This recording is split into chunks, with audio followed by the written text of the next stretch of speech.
සුබ දවසක් හැමෝටම. මම අද දොඩම් වලින් රසම රස මූස් එකක් හදන්න යන්නේ. හරි ඉක්මනට හදාගන්න පුළුවන් පොඩි දේවල් ටිකක් තමයි ඕන කරලා තියෙන්නේ. දැන් අපි බලමු මොනවද ඕන කරන දේවල් කියලා. මෙතන මම අරගෙන තියෙනවා දොඩම් යුෂ මේසේ හැඳි 2මාරක්. ඒ වගේම දොඩම් වල ඇට ඉවත් කරලා පොඩියට කපාගෙන තියෙනවා. whipping cream මේ තියෙන්නේ. ඊළඟට icing sugar මම මේවැ ප්‍රමාණයන් ඩිස්ක්‍රිප්ෂන් බොක්ස් එකේ දාන්නම්. ඔයාලට බලා ගන්න පුළුවන්. ඊළඟට මම whipping cream ටික බීට් කරගෙන යන්නේ. ගන්න භාජනයේ උපකරණේ දෙකම මං ශීතකරණයේ ටිකක් තියලා කූල් කරලා ගත්තේ. ඊළඟට මම whipping cream ටික භාජනයට දා ගන්නවා. දැන් අපි මේ whipping cream ටික විනාඩි 5ක් විතර හොඳට බීට් කර ගන්න ඕන.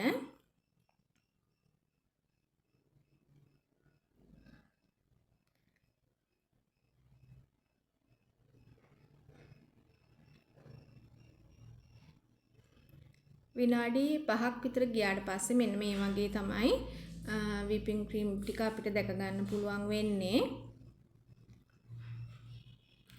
ඊළඟට මම මේකට එකතු කර ගන්නවා icing sugar ටික.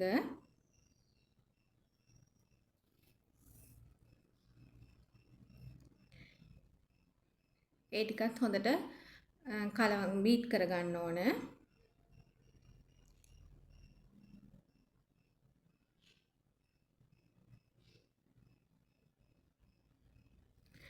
හරි ඉක්මනට හදා ගන්න පුළුවන් අතුරුපසක්. ඊළඟට මම දොඩම් යුෂ ටික එකතු කර ගන්නවා.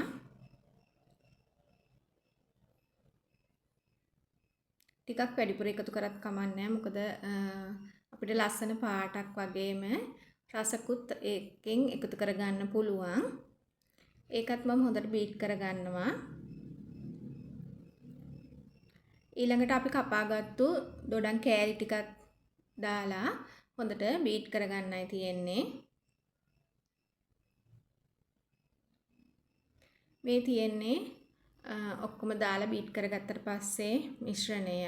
දැන් මේක අපි ශීතකරණයේ තියන්න ඕන කූල් වෙන්න.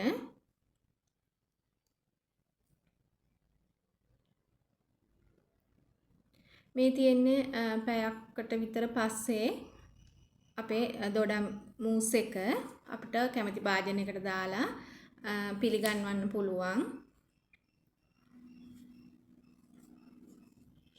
ඉතින් ළඟ එන උත්සව කාල නිසා අමුත්තන්ට පිළිගන්නන්න ඕගොල්ලන්ටත් මේ වගේ දොඩම් මූස් එකක් හදලා සංග්‍රහ කරන්න පුළුවන්. හරි ඉක්මනට හදා ගන්න පුළුවන්.